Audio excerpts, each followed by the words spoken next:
Oke, dimulai semuanya ya. Bismillahirrahmanirrahim. Assalamualaikum warahmatullahi wabarakatuh. Waalaikumsalam warahmatullahi wabarakatuh. Yang terhormat Bapak dosen Rohman Agus Jatika, STMM, dan teman-teman semua sekalian.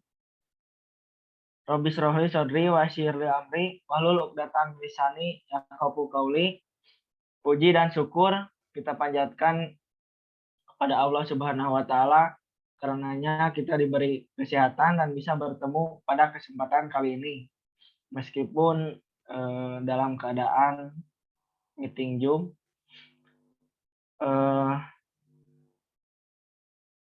pada kesempatan kali ini kami akan mempresentasikan materi tentang perilaku antar kelompok dan manajemen konflik, di mana yang beranggotakan Aldi Ardiansyah, Chandriana Romansyah, saya sendiri, Fitri Nurhaini, Naning Jainal Mustafa.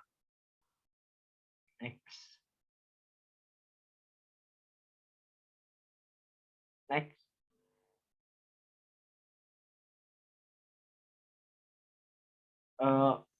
Dalam materi perilaku antar kelompok dan manajemen konflik, kita akan mempelajari 1. Pengertian konflik, 2. Jenis-jenis konflik, 3.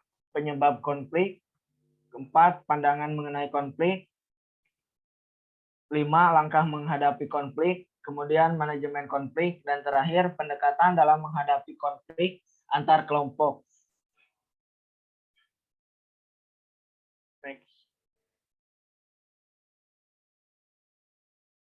Di dalam suatu kelompok tertentu, tentu saja boleh jadi seseorang akan bias mendapat lebih dari satu manfaat yang dapat diperoleh.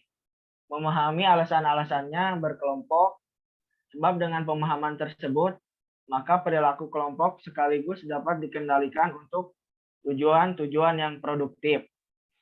Suatu kelompok terdiri dari atas kumpulan individu. Dengan demikian, pemahaman atas perilaku individu dan kelompok atau perilaku organisasi harus dikelola dengan baik.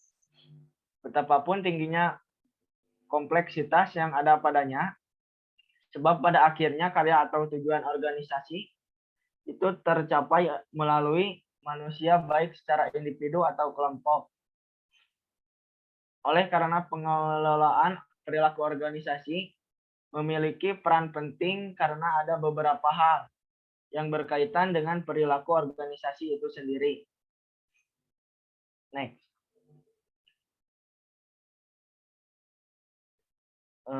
Kemudian pengertian konflik. Konflik merupakan hubungan antara dua pihak atau lebih, individu atau kelompok, yang memiliki tujuan atau kepentingan yang berbeda. Konflik juga dapat diartikan sebagai sikap dan tindakan yang bernilai positif atau negatif guna ketercapaian sesuatu yang menjadi penghambat pada personal, kelompok maupun organisasi. Konflik adalah suatu pertentangan yang terjadi antara apa yang diharapkan oleh seseorang terhadap dirinya, orang lain, organisasi, dengan kenyataan apa yang diharapkannya. Menurut Gibson, 1977 halaman 347. Next.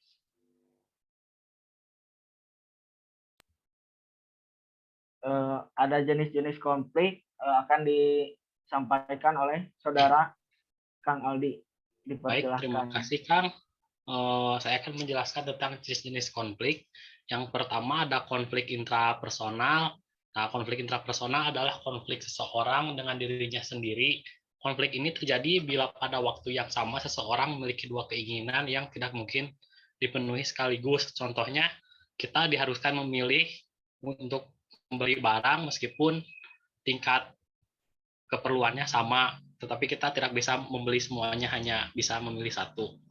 Nah, kemudian ada konflik interpersonal. Nah, ini pertentangan antar seseorang dengan individu lain karena kepentingan atau keinginan hal yang berbeda. Dan hal ini sering terjadi antara dua orang yang berbeda status dan berbeda jabatan dan bidang kerja. Nah, kemudian ada konflik antar kelompok dalam organisasi. Nah, ini konflik yang terjadi di dalam organisasi di mana antar kelompok tertentu memiliki kepentingan yang egois sehingga lebih mementingkan kepentingan kelompoknya sendiri ya atau divisinya sendiri dibanding memperhatikan divisi-divisi lain. Nah, kemudian ada konflik antar organisasi. Nah, konflik antar organisasi dapat dinamakan persaingan. Konflik ini dianggap sebagai faktor yang menyebabkan timbulnya perkembangan produk-produk baru, teknologi, serta jasa-jasa baru dan pemanfaatan sumber daya yang lebih efisien. Oke, next. Nah, ini ada penyebab konflik. Yang pertama, adanya perbedaan kepentingan atau tujuan. Yang kedua, adanya perbedaan pengertian dan pemahaman sehingga menyebabkan kesalahpahaman sehingga konflik pun terjadi. Kemudian ada perbedaan sudut pandang dan persepsi, adanya ketidakjelasan tujuan, serta adanya perbedaan latar belakang budaya. Next.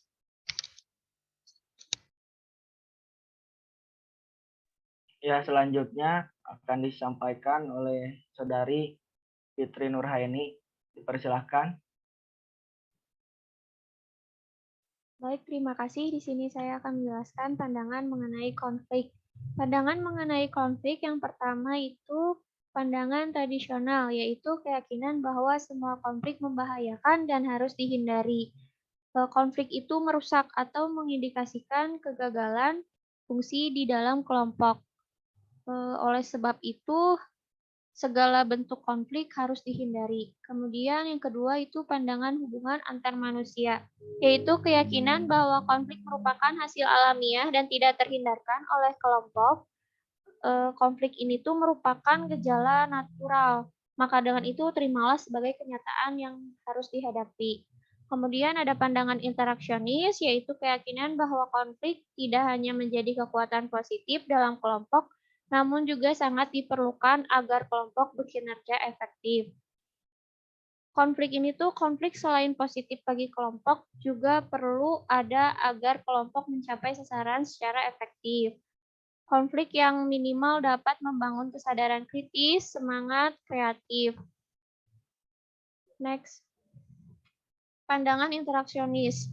Pandangan ini memang menyadari bahwa konflik itu tidak selalu baik. Yang pertama itu konflik fungsional, yaitu merupakan pertengkaran antar kelompok yang dapat meningkatkan kinerja organisasi. Konflik ini tuh mendukung tujuan kelompok meningkatkan kinerja, bentuk konflik yang konstruktif atau dapat membangun. Kemudian ada konflik disfungsional, merupakan pertengkaran atau interaksi antar kelompok yang mengganggu kinerja atau tujuan organisasi. Konflik ini tuh menentangi kinerja kelompok atau yang kemudian tidak diperlukan di dalam organisasi. Maka fungsi manajemen di organisasi harus meminimalisir atau menyingkirkan konflik-konflik yang disfungsional. Next. Kemudian ada langkah-langkah menghadapi konflik. Yang pertama itu melalui jalur hierarki komando, norma, hukuman, penengah, kemudian melalui pimpinan tertinggi, kemudian melalui arbitrasi organisasi, jalur hukum yang sebenarnya, dan yang terakhir melalui ombudsman atau bagian dari manajemen dalam organisasi. Next. Ya, selanjutnya akan disampaikan oleh Saudara Naning Jayana. Persilahkan. Terima kasih Saudara Chandriana. Baik, di sini saya akan menjelaskan manajemen konflik. Manajemen konflik itu sendiri adalah usaha-usaha yang dilakukan untuk mencapai tujuan. Nah, tujuan di sini ada berbagai macam. Yang pertama yaitu tujuannya untuk mencegah kemungkinan terjadinya konflik. Manajemen di sini diharuskan untuk bisa mencegah adanya konflik untuk kelompoknya ataupun untuk kelompok orang lain. Yang kedua, menghindari. Artinya, jika terjadi sebuah konflik, nah manajemen di sini harus bisa menghindari konflik agar konflik itu tidak masuk ke kelompoknya ataupun ke kelompok orang lain. Yang ketiga, mengurangi dampak resiko yang diakibatkan oleh adanya konflik. Nah, jika sudah terjadi konflik, manajemen diharuskan untuk bisa mengurangi dampak resiko yang diakibatkannya. agar resiko tersebut tidak menghambat ke yang lainnya. Yang keempat, menyelesaikan konflik dalam waktu sesingkat mungkin sehingga tidak mengganggu kinerja organisasi. Nah, jika konflik sudah terjadi, kemudian sudah dikurangi dampaknya, maka manajemen harus bisa menyelesaikan konflik tersebut agar konflik tersebut tidak menyebar di organisasinya dan juga tidak mengganggu kinerja yang akan dilakukannya. Next.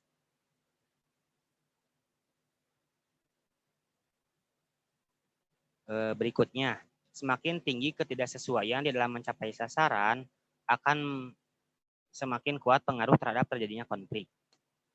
Artinya, jika satu kelompok atau kelompok orang lain ataupun individu dalam sebuah kelompok tidak mencapai sebuah target ataupun sebuah sasaran, maka di sana akan terjadi sebuah konflik. Nah, manajemen di sini diharuskan agar ketidaksesuaian tersebut tidak menjadi sebuah konflik dan tetap berjalan semestinya. Kemudian, pembagian sumber daya yang tidak secara adil di antara anggota dan pimpinannya yang akan menciptakan konflik.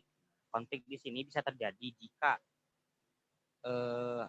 ada anggota ataupun pimpinannya yang secara sengaja ataupun tidak disengaja memberikan sumber daya tidak adil kepada anggota lain ataupun kepada pimpinan lain.